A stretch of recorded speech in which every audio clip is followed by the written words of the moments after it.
Hello बच्चों, कैसे हो। आज हम आपके लिए एक नया टॉपिक लेकर के आए हैं जिसके अंदर हम ये पढ़ेंगे कि सीरीज एलसीआर सर्किट क्या होता है। सबसे पहले हम रिकॉल कर लेते हैं कि हमने लास्ट लेक्चर वीडियोज के अंदर क्या पढ़ा था। जब किसी एसी सोर्स को रेसिस्टेंस के साथ कनेक्ट किया जाता है तो वोल्टेज और अल्टरनेटिंग करंट दोनों सेम फेज में होते हैं। और जब किसी भी एसी सोर्स को कनेक्ट किया जाता है किसी एक इंडक्टर के साथ, किसी एक इंडक्टेंस के साथ, तो वोल्टेज लीड करता है करंट को by angle of 90 degree. And जब हम किसी भी एसी सोर्स को कैपेसिटेंस प्रोवाइड कराते थे तो वहाँ पर करंट लीड करता था वोल्टेज को by a angle of π/2 that is the 90 degree. यहाँ पर हम सीरीज एलसीआर सर्किट पढ़ने वाले हैं और इन तीनों सिचुएशंस का यूज करेंगे हम यहाँ पर सीरीज एलसीआर सर्किट को समझने के लिए। इसके अंदर हम ये देखेंगे कि जो सीरीज एलसीआर सर्किट होती है उसके अंदर एल, सी और आर तीनों सीरीज के अंदर कंबाइंड होंगे, तो क्या वहाँ पर जो कॉम्बिनेशनल रिजल्टेंट वोल्टेज होगा जो एसी सोर्स से प्रोवाइड हो रहा है उसका एक्सप्रेशन कितना होगा। क्योंकि अल्टरनेटिंग करंट की value across R, across L and across C same होगी क्योंकि ये एक सीरीज सर्किट है, लेकिन वहाँ पर वोल्टेज की वैल्यू डिफरेंट होगी। और हम डिफरेंट सिचुएशंस के लिए कैलकुलेट करेंगे कि वो combined resultant magnitude of that potential कितना होगा जो एसी सोर्स से प्रोवाइड हो रहा है। तो देखते हैं कि सीरीज एलसीआर सर्किट पहले किस तरीके से ड्रॉ कर सकते हैं, जिसके अंदर देखिए एल, सी और आर तीनों होंगे, लेकिन वो तीनों सीरीज के अंदर कनेक्टेड होंगे। देखिए यहाँ से हमने कंसीडर किया this is resistance R, this is a inductor having inductance capital L that is the self inductance, and there is a capacitor having capacitance C, and a AC source is connected to this circuit, that is the series circuit, that is the AC source. This is the symbol of the AC source.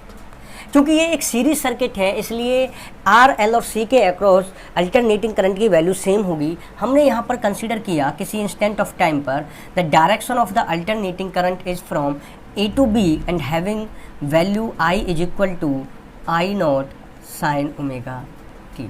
क्योंकि alternating current है उसकी value I is equal to I not sine omega t होगी, और हमने यहाँ पर direction from A to B consider किया हुआ है। ओके, अब देखिए यहाँ से कि यहाँ पर जो वोल्टेज डेवलप होगा अक्रॉस आर, अक्रॉस एल और अक्रॉस सी वो डिफरेंट होगा, क्योंकि ये एक सीरीज एलसीआर सर्किट है। यहाँ से हम सबसे पहले यही कैलकुलेट करते हैं कि इनके अक्रॉस कितना वोल्टेज डेवलप हुआ होगा। मैं रिप्रेजेंट करूँगा जो आर के अक्रॉस वोल्टेज डेवलप होगा दैट इज़ वी आर, इसके अक्रॉस होगा वी एल, इसके अक्रॉस होगा वी सी। सबसे पहले मैं अक्रॉस आर निकालता हूँ, that will be V R and it is equal to V not R sine omega t. क्योंकि रेसिस्टेंस जब होती है कनेक्टेड एसी सोर्स से तो सेम फेज में होते हैं वोल्टेज और इलेक्ट्रिक करंट, अल्टरनेटिंग करंट, तो इसलिए साइन ओमेगा टी, क्योंकि इसका फेज भी ओमेगा टी, इसका फेज भी omega T. And V L will be equal to V not L sine omega T plus π/2, क्योंकि वोल्टेज लीड करता है इंडक्टेंस वाली सर्किट के अंदर अल्टरनेटिंग करंट को, इसलिए यहाँ पर एंगल हो गया ओमेगा टी प्लस π/2 लीड कर रहा है। देखो omega T plus π/2 and V C is equal to V not C sine omega T minus π/2, क्योंकि यहाँ पर वोल्टेज बिहाइंड होता है, लैग्स बिहाइंड होता है अल्टरनेटिंग करंट से by angle of 90 degree that is the π/2। तो these are the voltages across R, L and C. अब यहाँ से मुझे ये रिजल्टेंट वोल्टेज निकालना है, कैलकुलेट करना है जो एसी सोर्स से प्रोवाइड हो रहा होगा, उसको कैलकुलेट करते हैं। देखिए कि यदि वो सेम फेज में होगा ये वोल्टेज अल्टरनेटिंग करंट के, तो ये होगा V not sine omega t, और यदि आउट ऑफ फेज होगा तो इस ओमेगा टी के साथ कुछ ना कुछ एंगल ऐड होगा या फिर सब्ट्रैक्ट होगा ओमेगा टी में से, क्योंकि omega t is the phase of alternating current. इसीलिए वहाँ से यदि आउट ऑफ फेज होगा वोल्टेज तो कुछ ना कुछ एंगल या तो सब्ट्रैक्ट होगा या फिर ऐड होगा। अब हम यहाँ से यही कैलकुलेट करने की कोशिश करते हैं कि आउट ऑफ फेज होगा, सेम फेज में होगा, या फिर कुछ एंगल ऐड और सब्ट्रैक्ट हो रहा होगा, ऐड होगा या सब्ट्रैक्ट होगा। तो ये हम फेजर डायग्राम्स की हेल्प से समझने वाले हैं और 3 सिचुएशंस के लिए समझने वाले हैं। किस तरीके से, देखिए कि if V L is greater than V C, if V C is greater than V L, और if V L is equal to V C, क्योंकि यहाँ पर हम नहीं कह सकते कि वी एल बड़ा होगा या वी सी बड़ा होगा या वी सी और वी एल दोनों बराबर होंगे। तो इन तीनों सिचुएशंस को हम यहाँ पर कैरी आउट करते हैं और फाइंड आउट करने की कोशिश करते हैं तीनों डिफरेंट सिचुएशंस के लिए the resultant value of this voltage which is provided by this AC source. So for case number 1, condition number 1, if V L is greater than V C, क्योंकि हम जानते हैं कि फेजर डायग्राम के अंदर हमको मैक्सिमम वैल्यूज डिनोट करनी होती हैं by some vectors and their projection is represented the instantaneous value. तो हम फेजर डायग्राम के अंदर यहाँ पर मैक्सिमम वैल्यूज़ को डिनोट करेंगे in the form of vectors, ना कि इंस्टेंटेनियस वैल्यू को, क्योंकि हमने लास्ट लेक्चर वीडियो यदि आपको देखनी है तो वहाँ से देख सकते हो। यूट्यूब सर्च बॉक्स में जाइए, रॉन सर फिजिक्स लिखिए और लिखिए AC sources connected to R L and C individually. Okay, तो यहाँ से मैक्सिमम वैल्यूज को रिप्रेजेंट करोगे, इसलिए यहाँ पे क्या लिखोगे, that V not L is greater than V not C. देखिए वी नॉट एल है, greater than V not C है, इसके लिए किस तरीके से फेजर डायग्राम बनाओगे। देखिए यहाँ से हमने यहाँ पर this is y axis and this is x axis, हमने यहाँ पर एक्स एक्सिस के अलोंग अल्टरनेटिंग करंट को लिया, तो हमने यहाँ पे एक्स एक्सिस के अलोंग अल्टरनेटिंग करंट को रिप्रेजेंट करने वाले हैं, तो हमने यहाँ पे रिप्रेजेंट किया दिस इज आई नॉट, क्योंकि हम मैक्सिमम वैल्यू को रिप्रेजेंट करेंगे। उसके बाद आप देखोगे कि V L is greater than V C है, इसके लिए किस तरीके से रिप्रेजेंट करोगे। सबसे पहले वी आर को रिप्रेजेंट करोगे, तो वहाँ पर वी नॉट आर रिप्रेजेंट करना पड़ेगा, क्योंकि V not R maximum value है। तो यहाँ पर आप देख रहे हो omega t is phase, omega t is phase, it means same in phase, तो यहाँ से हम रिप्रेजेंट कर देंगे दिस इज वी आर। उसके बाद वी एल को रिप्रेजेंट करोगे, तो वी नॉट एल को रिप्रेजेंट करना पड़ेगा, क्योंकि V not L is the maximum value and it is forward by angle of π/2 from alternating current. तो अल्टरनेटिंग करंट से ये 90 डिग्री आगे है, it means this will be V not L, this is the angle of 90 degree. Okay, and after that we have to represent V naught C, and which is lag behind the alternating current by angle of 90 degree, so it will be V naught C। और हमने देखो V naught C की length को small लिया हुआ है, क्योंकि length represent करती है लेंथ रिप्रेजेंट करती है मैक्सिमम वैल्यूज़ को। यहाँ पर जो लेंथ है वो रिप्रेजेंट करेगी इस वेक्टर को, तो यहाँ पर V naught C already small है, इसलिए हमने उसकी लेंथ को स्मॉल लिया हुआ है। ओके, अब देखिए यहाँ से हमें रिजल्टेंट वोल्टेज निकालना है, रिजल्टेंट वोल्टेज निकालना है। तो यहाँ पर तो 3 वेक्टर्स हैं, V R, V not L and V not C. तो इसका मतलब यहाँ पर रिजल्टेंट कैसे निकालें।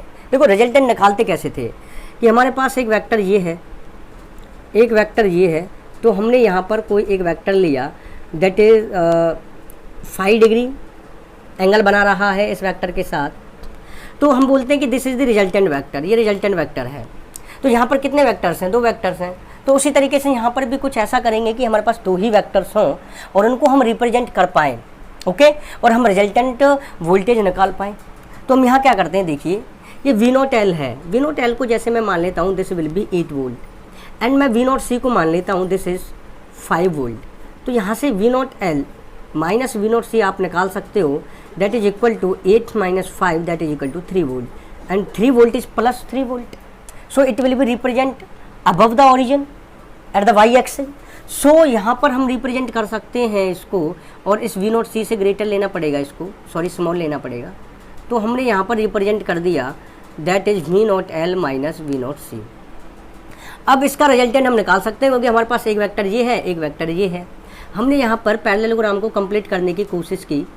पहले इस तरीके से करोगे पैरेललोग्राम को कंप्लीट, ये हो गया पैरेललोग्राम कंप्लीट। नेमिंग कर देते हैं, this is A, this is B, this is C and this vector will represent the direction of the resultant vector जो कि यहाँ पर v हम कैलकुलेट कर रहे हैं।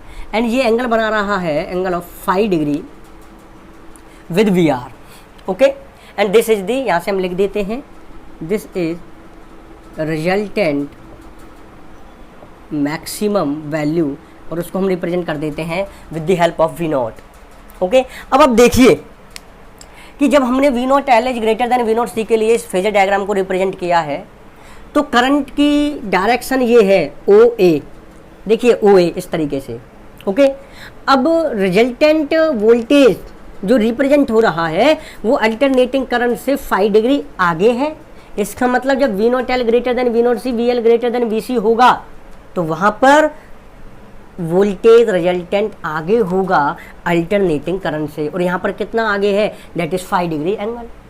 तो हम यहाँ पर क्या लिखेंगे, that V is equal to V not sine omega T plus 5। और यहाँ से क्या दिखाई दे रहा है कि जब भी वोल्टेज आगे होता है it means this circuit is just like a inductive circuit, means inductor है उसके अंदर, तो ये इंडक्टिव सर्किट की तरह बिहेव करेगी, लाइक अ प्योर इंडक्टर वाली सर्किट की तरह, ओके। तो हम यहाँ लिख सकते हैं कि this is behaving like a inductive circuit जब हमारे पास VL is greater then VC होगा। अब यहाँ से हम इसका मैग्नीट्यूड निकालते हैं, देखिए इस V नॉट का मैग्नीट्यूड निकालते हैं। किस तरीके से निकालोगे, आपको दिखाई दे रहा है OC और AB दोनों बराबर होंगे और OC की वैल्यू है that is V not L minus V not C, तो AB की वैल्यू भी वही होगी। और यहाँ पर AB एक परपेंडिकुलर की तरह वर्क करेगा OA पर, और यहाँ से आपको एक राइट एंगल ट्राइंगल दिखाई देने लगेगा that is right angle triangle AOB जिसमें एंगल 5 डिग्री है, ओके। यहाँ से हम पाइथागोरस थ्योरम लगा सकते हैं क्योंकि ये एक राइट एंगल ट्राइंगल बन गया। अब यहाँ से पाइथागोरस थ्योरम लगाओगे तो ये होगा BO का square is equal to AB square plus AO square, और यहाँ से BO हो जाएगा that is AB square plus AO square का स्क्वायर रूट। तो BO निकालोगे that is V not, BO V not होगा यहाँ पर, तो ये कितना आएगा, स्क्वायर रूट AB हो जाएगा आप लोगों का V not L minus V not C का होल स्क्वायर प्लस AO हो जाएगा आपका VR का होल स्क्वायर, ओके। तो यहाँ से V नॉट की वैल्यू निकल करके आ गई square root of V square R plus V not L minus V not C का whole square. This is the value of the maximum resultant voltage for this situation, okay. अब देखिए यहाँ से हमने रिजल्टेंट मैग्नीट्यूड निकाल लिया V not जो आया है हमारे पास मैक्सिमम वैल्यू। हम यहाँ से रिजल्टेंट रेसिस्टेंस भी फाइंड आउट कर सकते हैं कि इस वोल्टेज को, इस सोर्स को कितना रिजल्टेंट रेसिस्टेंस प्रोवाइड हो रहा होगा R, L और C के द्वारा। देखिए यहाँ पर L जो रेसिस्टेंस प्रोवाइड कराएगा that is XL, that is the inductive reactance and it's value is omega L, and C provide कराएगा XC that is capacitive reactance और उसकी वैल्यू होती है that is 1 by omega C। तो यहाँ पर सीरीज सर्किट है, तो देखते हैं कि resultant magnitude of that resistance कितना निकल करके आएगा। देखिए इसको भी हम फेजर डायग्राम से भी निकाल सकते हैं और यहाँ से भी निकाल सकते हैं। यहाँ से किस तरीके से निकालोगे, देखिए V not is equal to square root of V square R को लिखोगे that is I not square and R square plus ये V नॉट R स्क्वायर आ रहा है, V नॉट स्क्वायर आ रहा है, ओके। एंड यहाँ से लिखोगे प्लस V नॉट L को लिखोगे आप लोग that is I not XL minus I not XC का होल स्क्वायर। आपको दिखाई दे रहा है कंप्लीट, ओके, दैट्स फाइन। यहाँ से आप देखिए I नॉट स्क्वायर, जब यहाँ पर स्क्वायर है होल तो यहाँ पर भी I नॉट स्क्वायर होगा, तो हम यहाँ से I नॉट कॉमन ले सकते हैं, I नॉट स्क्वायर को बाहर ले सकते हैं, लेकिन स्क्वायर रूट है तो I नॉट बाहर आएगा इससे, तो यहाँ हो गया I not square root of R square plus XL minus XC का होल स्क्वायर। अब आप देख सकते हो this is voltage, this is current, तो ये क्या होगा, दिस इज द रेसिस्टेंस, तो ये तो रेसिस्टेंस की तरह बिहेव करेगा। बट ये रेसिस्टेंस क्या है, ये रेसिस्टेंस इसकी कंबाइंड रेसिस्टेंस है जो प्रोवाइड हो रही है बाय दिस सर्किट। तो इसको हम रिप्रेजेंट करते हैं with the help of Z, इसको हम रिप्रेजेंट करते हैं with the help of Z और इसको हम बोलते हैं इम्पीडेंस। तो इसका मतलब हो गया कि सीरीज LCR सर्किट के द्वारा जो रिजल्टेंट कंबाइंड रेसिस्टेंस प्रोवाइड की जाएगी उस AC सोर्स को, उसे हम इम्पीडेंस कहते हैं और उसको रिप्रेजेंट करते हैं Z से, और उसका फॉर्मूला जो होता है वो होता है under root R square plus XL minus XC का whole square, okay, this is Z। अब इसको हम फेजर डायग्राम की हेल्प से भी फाइंड आउट कर सकते हैं। देखिए जहाँ पर भी वी नॉट एल होगा वहाँ पर आपको एक्स एल लिखना होगा, जहाँ वी नॉट सी होगा वहाँ पर आपको एक्स सी लिखना होगा, और जहाँ पर वी आर होगा वहाँ पर आपको आर लिखना होगा। तो हम यहाँ से इस ट्राइंगल को ही ले लेते हैं। ये ट्राइंगल आपको दिखाई दे रहा होगा इस फिगर के अंदर, इस फेजर डायग्राम के अंदर। यहाँ पर लिखा हुआ है दैट इज बी, यहाँ पे लिखा हुआ है ए ओ, यहाँ पर एंगल हो गया फाई, ये हो गया 90 डिग्री का एंगल। ओके, यहाँ पर ये हो जाएगा एक्स एल माइनस एक्स सी। यहाँ से लिखोगे ना बी ए की वैल्यू कितनी है, that is V naught L minus V naught C. तो यहाँ से V naught L X L, V naught C X C, X L minus X C हो गया।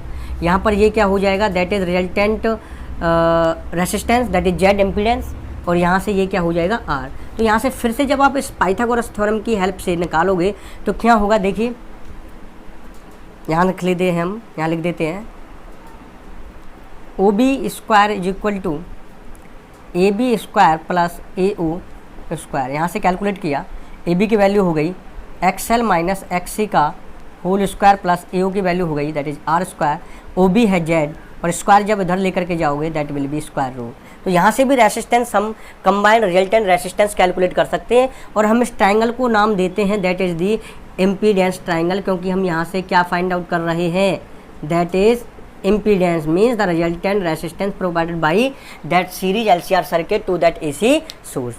आई होप आपको समझ में आया होगा। केस नंबर 1, जब VL is greater then VC होगा it means V not L is greater then V not C होगा। Okay, that's fine. जल्दी से फास्ट नोट डाउन कीजिए, स्क्रीनशॉट लीजिए इसका, बाद में नोट डाउन करना।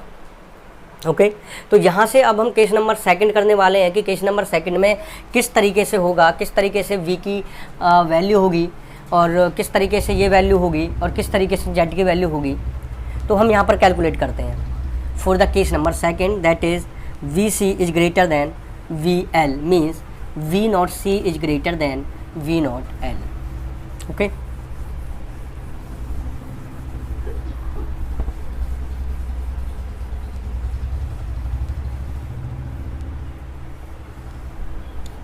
देखिए केस नंबर 2 के अंदर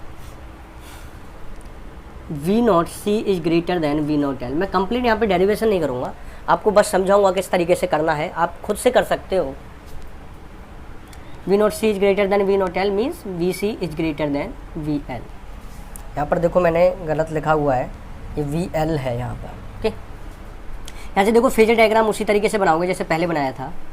यहाँ पे हमने करंट को रिप्रेजेंट कर दिया, यहाँ पर हमने वी आर को रिप्रेजेंट कर दिया, यहाँ पर हमने वी नॉट एल को रिप्रेजेंट कर दिया, वी नॉट आर है ये, और यहाँ पर हमने वी नॉट सी को रिप्रेजेंट कर दिया। क्योंकि V not C is greater than V not L तो हमने उसकी लेंथ को इंक्रीज करके लिखा हुआ है। तो यहाँ से देखिए जैसे वहाँ पर भी हमने V not L minus V not C निकाला था, यहाँ पर क्या निकालोगे, V not C minus V not L, और वो कहाँ होगा, यहाँ कहीं होगा, नीचे होगा V not C minus V not L. अब की बार रिजल्टेंट जो आएगा यहाँ पर वोल्टेज, रिजल्टेंट वोल्टेज वो नीचे की तरफ होगा, पहले ऊपर था। ओके, और ये यहाँ पर 5 डिग्री का एंगल बना रहा होगा ओ ए बी सी। ठीक है, इस तरीके से।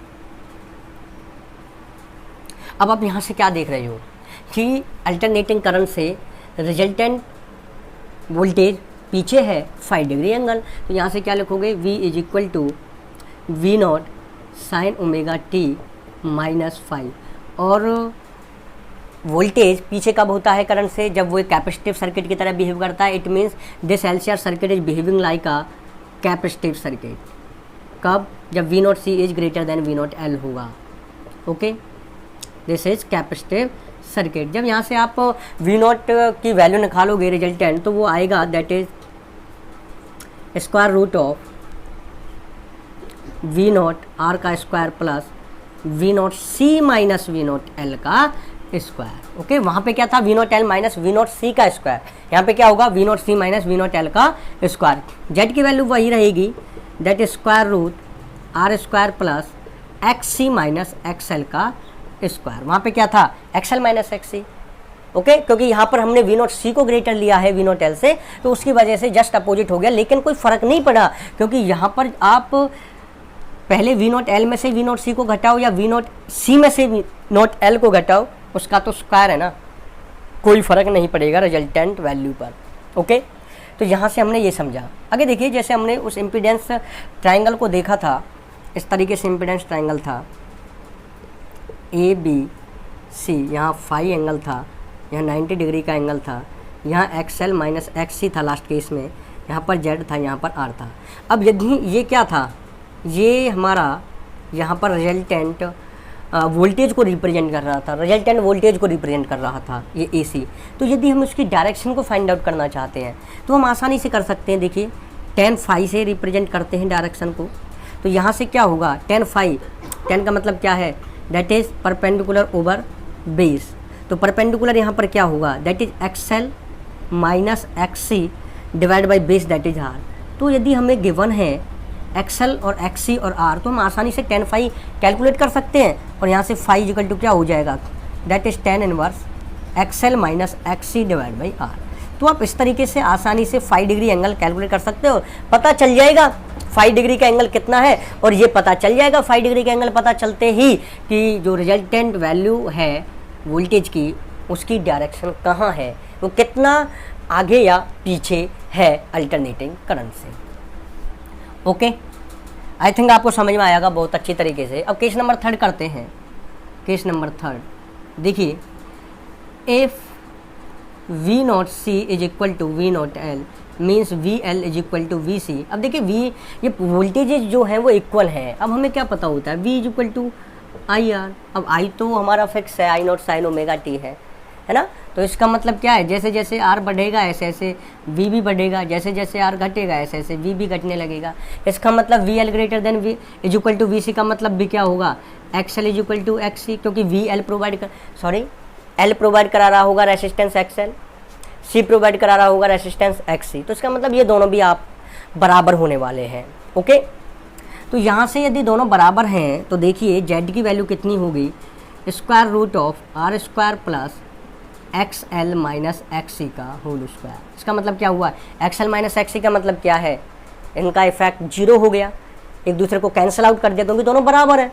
तो यहाँ से जेड की वैल्यू आ गई, दैट इज आर। इसका मतलब अब की बार सर्किट के अंदर मिनिमम रेसिस्टेंस प्रोवाइड हो रही है इस एसी सोर्स को। इसका मतलब क्या है कि सर्किट के अंदर जब मिनिमम रेसिस्टेंस होती है, इसका मतलब ये होता है कि सर्किट के अंदर मैक्सिमम करंट फ्लो कर रहा होगा। इसका मतलब क्या हुआ कि XL is equal to XC, Z is equal to R, it means now the alternating current which is flowing in this circuit is maximum. तो उस कंडीशन को हम बोलते हैं this is the resonance condition, that condition at which the maximum current is flowing in the LCR series circuit, that condition is called the resonance condition. Okay, तो जैसे ही Z की वैल्यू R के बराबर हो गई, that condition is resonance condition. I hope आपको समझ में आया होगा। और that condition is that condition at which the maximum current is flowing in the circuit. Okay, तो यहाँ से यदि आप देखो V not is equal to V not R, यदि यहाँ से आप इसकी वैल्यू भी निकालोगे तो भी वो आसानी से निकाल सकते हो। देखो वी नॉट सी और वी नॉट एल दोनों बराबर हैं, वो कैंसिल आउट हो जाएंगे। तो वी नॉट की value is equal to V not R आ रही होगी। इसका मतलब क्या है कि वो एक प्योर रेसिस्टिव सर्किट की तरह बिहेव कर रही होगी, प्योर रेसिस्टिव सर्किट की तरह बिहेव कर रही होगी, क्योंकि रिजल्टेंट वोल्टेज है वो वी नॉट आर के बराबर आएगा। और देखिए वी नॉट आर यहाँ है और आई नॉट भी यहाँ है, इन सेम फेज, कोई 5 डिग्री का एंगल नहीं है। It means that is the pure resistive circuit. Okay, and this is the resonance condition. I hope आपको समझ में आया होगा। अब देखिए यहाँ से हम उस अल्टरनेटिंग करंट की फ्रिक्वेंसी और एंगुलर फ्रिक्वेंसी भी कैलकुलेट कर सकते हैं, क्योंकि हमारे पास आ गया X L is equal to X C. Okay, यहाँ से एक्स एल क्या होता है ओमेगा एल, एक्स सी क्या होता है 1 by omega C. Cross multiplication कीजिएगा, omega square is equal to 1 by L C and omega is equal to 1 by root L C. अब देखिए चूँकि ये एंगुलर फ्रिक्वेंसी हमने एक स्पेसिफिक कंडीशन पे कैलकुलेट की है, that is the resonance condition, तो हम इसको एक स्पेसिफिक सिंबल से रिप्रेजेंट करेंगे and we will represented by omega R. Okay, तो ओमेगा आर से आपको सीधा सीधा पता चल जाएगा किस एंगुलर फ्रीक्वेंसी की बात हो रही है। उस एंगुलर फ्रीक्वेंसी की बात हो रही है जो रेजोनेंस कंडीशन पर है। ओके, अब यहाँ से हम फ्रीक्वेंसी भी निकाल सकते हैं उस अल्टरनेटिंग करंट की, क्योंकि हमें पता है ओमेगा की वैल्यू कितनी होती है, दैट इज़ 2 पाई फ्रीक्वेंसी। तो यहाँ से ओमेगा आर हो जाएगा 2 पाई एफ आर। ओके, तो यहाँ से आप लोग रखोगे ओमेगा की जगह पर 2 pi F R is equal to 1 by root L C. तो यहाँ से एफ आर हो गया that is 2 pi into root L C. This is the resonance frequency, क्योंकि ये हमने स्पेसिफिक कंडीशन पे निकाली है। जब हमारे पास रेजोनेंस कंडीशन होती है means X L equal to X ही होता है। आई होप आपको बहुत अच्छी तरीके से समझ में आया होगा कि सीरीज एलसीआर सर्किट क्या होती है और रेजोनेंस कंडीशन क्या होती है। अब हम जो नेक्स्ट लेक्चर वीडियो में मिलेंगे आपसे, तो उसके अंदर हम पढ़ेंगे कि जो ये रेजोनेंस कंडीशन होती है इसकी शार्पनेस से क्या मतलब है, means the sharpness of resonance condition that is Q factor. Q factor का मतलब क्या होता है और इस रेजोनेंस कंडीशन की शार्पनेस का क्या मतलब होता है। तो जल्दी ही मिलते हैं नेक्स्ट लेक्चर वीडियो के साथ। Till then do whatever you want to do but don't trouble your family. Thank you very much. Okay bye.